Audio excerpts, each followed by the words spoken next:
The narcissist and future faking. I did a video about faking, and apparently a lot of people don't know what future faking is. The term narcissism is a word or a term that has just become popular, and a lot of people are just now finding out that after years and years and years of marriage, or years and years and years of relationship, that they are dealing with a narcissist. So they watch videos like mine or other people who share their experiences with narcissism, or people who are actualized narcissists or self-aware narcissists. They watch these videos and they're finally starting to learn what narcissism is, and they are figuring out that they are in fact with narcissistic people, or people who have narcissistic tendencies. So the term future faking, when I think I responded to a video, somebody said that, why is it that the narcissist will promise and promise and promise, they'll promise the whole world, but they never follow through with those promises? That is called future faking.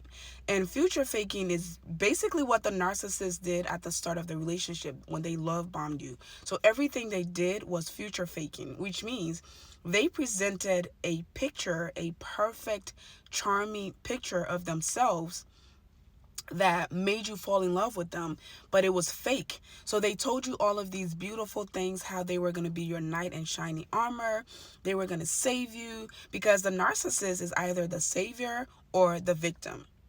They're never the villain.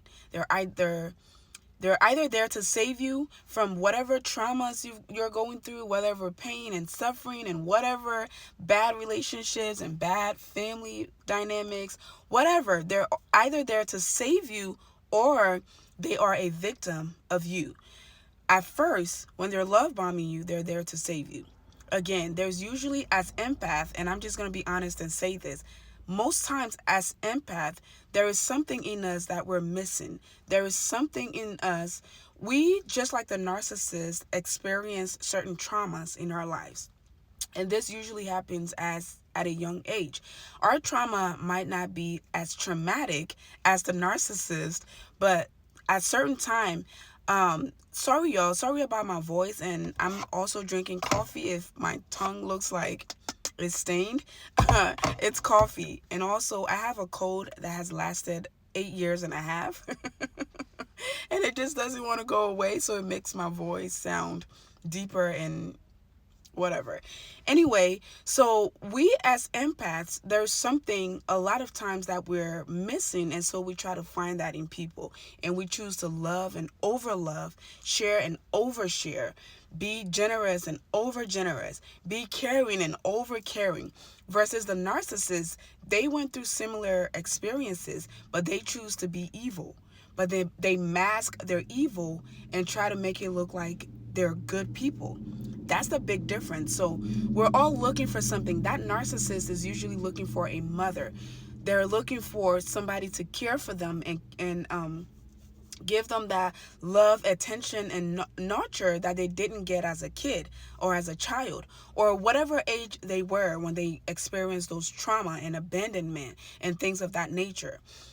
Us as empaths, we are also looking for something. Sometimes it can be daddy issues. It can be sometimes mother issues. Some mothers are narcissistic, and some empaths come from those parental dynamics where they're constantly looking for approval, looking for love, and trying to shower people. And they say, oh, maybe if I love this person and overlove them, I can love the evil out of them. I can love some honesty into them. I can love some loyalty into them, when that is not the case. So the narcissist uses our love and empathy and care and generosity and just good, loyal personalities against us. They use that to use and manipulate us, and we think that we believe them, especially at the start. So that they present this beautiful, loving person who's always going to be there for you. Everything you complain about, they're there. Everything. You can say, I have a headache. Bam. They go to CVS. They buy you the headache medicine and da da da da. You can say, I have back pain. They're rubbing your back. You can say, oh, my old relationship, he never bought me flowers. He never did this. He never did that. Bam. You have flowers. You have a whole garden of flowers in your house. And they're doing all of these things, making you feel like in the future, this is how they're going to be. This is the kind of man that you can assure yourself that you're falling in love with. This is the kind of person who's loving and caring and thoughtful and very, very intentional. This is the kind of person that you're falling in love with. This is the kind of person you're letting your guards down for. This is the kind of person that if you give your heart to, this is what you can expect in the future, when the whole time is fake.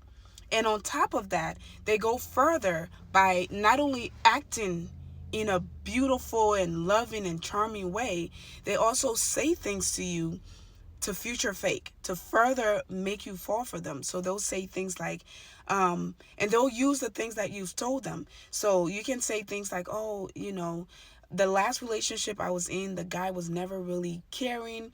He never really cared about marriage. I was with him for 7 years and he just didn't want to put a ring on it. They'll say things like, I'm going to marry you. I'm going to get you the most beautiful ring. You're going to be my wife. I don't know what he didn't see, but I see the beauty in you. You are the love of my life, and you fall for that, right? It can be anything you told them. My last relationship was abusive. He'll say, I'll never put my hands on you. I don't understand why a guy will put his hands on a woman, blah, blah, blah. My last relationship, the guy stole from me. I would never steal from you. Whatever you have is yours. Whatever I have is ours. Things like that. They'll future fake. They'll sell a whole dream to you, right? That is what future faking is. They take the future, something that you want, something that you crave, something that you have expressed to them. They'll take that and sell it to you as a dream, but the whole time is fake. They're only doing that so you can fall deeper and deeper and deeper to the point where you have completely trusted them. You have completely let your guards down. You have completely given them your life. And as soon as that pivotal moment happened, it's usually a turning point. That turning point can be a pregnancy. It can be marriage. It can be the fact that you've moved in with them or they moved in with you. It can be the fact that they have depleted your finance. That turning point can be anything. Maybe you moved out of state to be with them. They have successfully isolated you from all your friends and family, broken all of those ties. You have quit your job to be a stay-at-home girlfriend or stay-at-home wife. That turning point can be anything, but it's usually something drastic. Maybe you build a house with them. Maybe you bought a house with them. You bought a car with them. You started a business with them. You have introduced them to your family. You have posted them all over your social media. It can be something that signals a sign of permanence, right? Something that shows that, okay, we're locked in. We're locked in. She's not going anywhere. That's when the mask comes off. That's when they start to show who they are. And that's when you'll realize that everything they said was a lie. They don't intend to do any of that stuff that they said. It was all a lie. It was all future faking. They fake the future to make you fall in love with them. And that's why I said that the future faking is usually, it's more intense during the love bombing stage, which means the earlier part of the relationship. That is all a trick. It's a manipulative tactic to make you fall for them, to make you hold on to this fake future that they have given you. And then whatever they do after the mask falls off, whatever they do, you're steady trying to hold on to this future that they promised you. So you think, when they go out and cheat on you, you think, oh, maybe it was just a mistake. He'll change because he did promise me marriage. So I'm hoping that he'll change and we'll get married. If they lie to you, you're thinking the same thing. If they steal from you, if they smear your name, if they put their hands on you, you're steady holding on to that future that they faked, but you're holding on to it, hoping that it's going to come to pass when the whole time it was all fake. They have no intention of doing any of that. So watch out for that. When you meet a person and they're giving you all of these beautiful dreams and selling you dreams, like they say, if it sounds good to be true, it's too good to be true.